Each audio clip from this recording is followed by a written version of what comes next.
E aí, meus amigos motociclistas, como é que estão? Tudo bom? Eu tô aqui no meu escritório hoje gravando, por quê?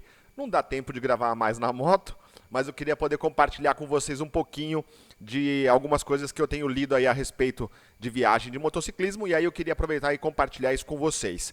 Tudo bom, gente? Como é que estão? Bom, vamos lá. Seguinte, eu participo de alguns grupos no Facebook e eu li uma pergunta muito interessante que eu queria compartilhar com vocês. O cara perguntou assim: eu consigo viajar à América do Sul com uma bis? Acho que é 100 cilindradas, né? Vamos lá, eu queria compartilhar isso com vocês e aí eu queria ouvir a opinião de vocês aqui embaixo. Pode colocar nos comentários. Na minha opinião, na minha humilde opinião, o que eu acho?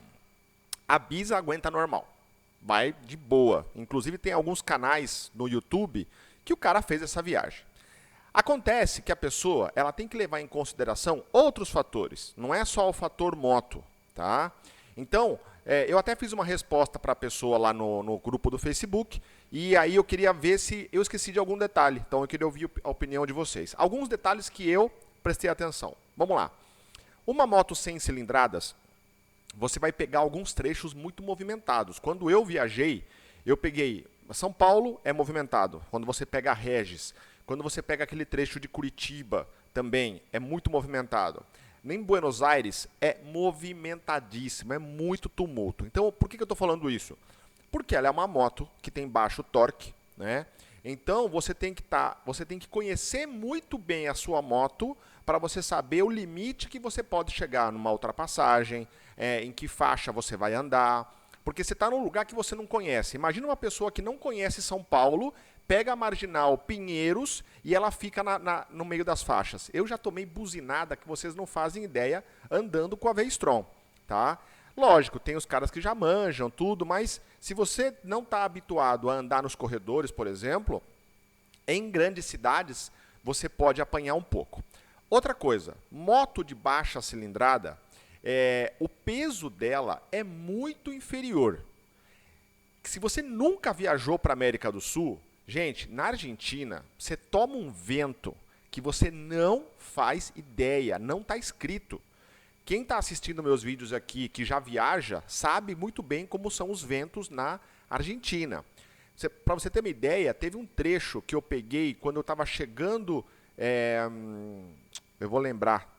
Depois eu lembro onde eu estava chegando lá na Argentina. Mas lá em Bahia Blanca.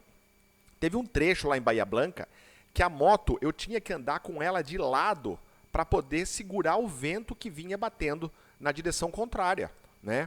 E aí eu tinha que parar a cada 30, 40 quilômetros para dar uma descansada, porque fadiga, cansa muito. E aí você pega uma moto leve, provavelmente isso vai dificultar muito mais a sua viagem.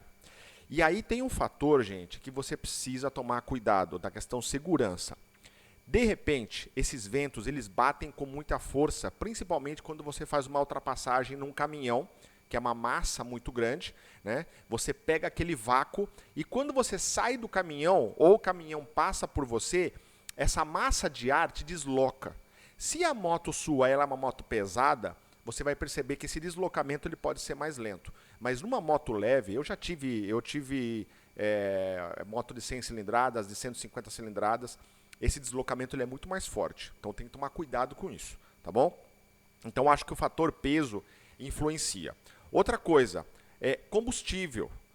Por ser uma moto de baixa cilindrada, tá? Você talvez queira acelerar mais e você vai exigir mais da moto.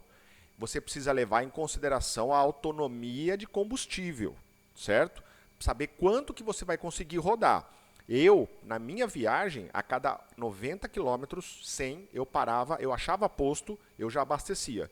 Tanto é que eu levei o meu galão de 5 litros de combustível adicional, não precisei usar. Perfeito? Foi super tranquilo quanto a isso. Tá? Então, a questão autonomia você tem que levar em consideração. Pneu. Vamos lá. Moto de baixas cilindradas, o pneu ele é mais fino, gente. Ele é fininho, o pneu. Você vai estar com uma sobrecarga de peso que é fora do normal do seu dia a dia. Provavelmente você vai colocar uma mala, você vai colocar bagagem atrás, que ela vai fazer um sobrepeso na moto. E por ser um pneu mais fino, provavelmente ele vai ter um risco maior de furar. Eu viajei fiz a viagem toda, 10 mil quilômetros, não furou uma vez. Voltei de viagem, fui aqui para Ipeúna, aqui do lado, o pneu furou. Entrou um prego desse tamanho aqui no pneu da moto. Então, você tem que talvez tomar mais cuidado com isso. Você tem um pneu mais fino, certo? E ele pode ter um risco muito maior. Quando eu cortei na Argentina, eu fiz toda a parte periférica da Argentina, lá em Buenos Aires. Gente, era muita sujeira na pista, mas era muita sujeira.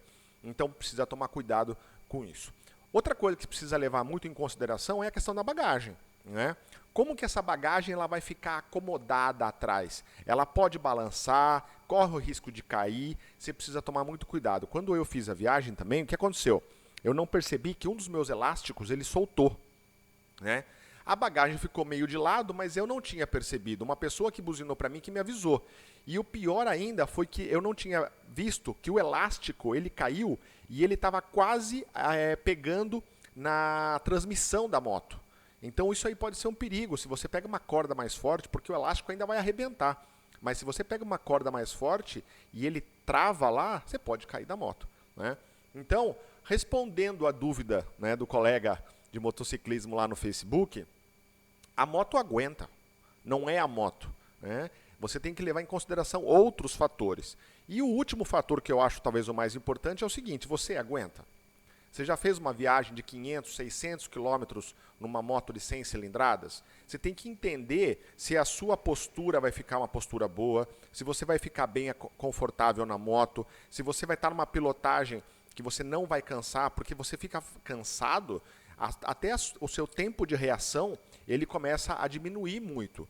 Então você precisa levar esses fatores em consideração. E se você tiver tempo de sobra para viajar e poder fazer trechos menores, eu acho que isso aí, sem dúvida nenhuma, vai ajudar bastante. Então fica aí a minha dica para vocês que querem viajar pela América do Sul com uma moto de baixa cilindrada. A moto, eu acho que não é o problema. Você precisa realmente levar em consideração vários outros fatores. Se você já viajou de uma moto com baixa cilindrada, deixa seus comentários aqui. Eu vou ter o maior prazer de responder um por um e ler um por um, para a gente poder compartilhar conhecimento. Eu gravei recentemente 2 vídeos entrevistando motociclistas, um motociclista chileno e um motociclista argentino. Está aqui no meu canal também, pode conferir lá, tá bom? E se você gostou desse vídeo, deixa seu like, ajuda bastante.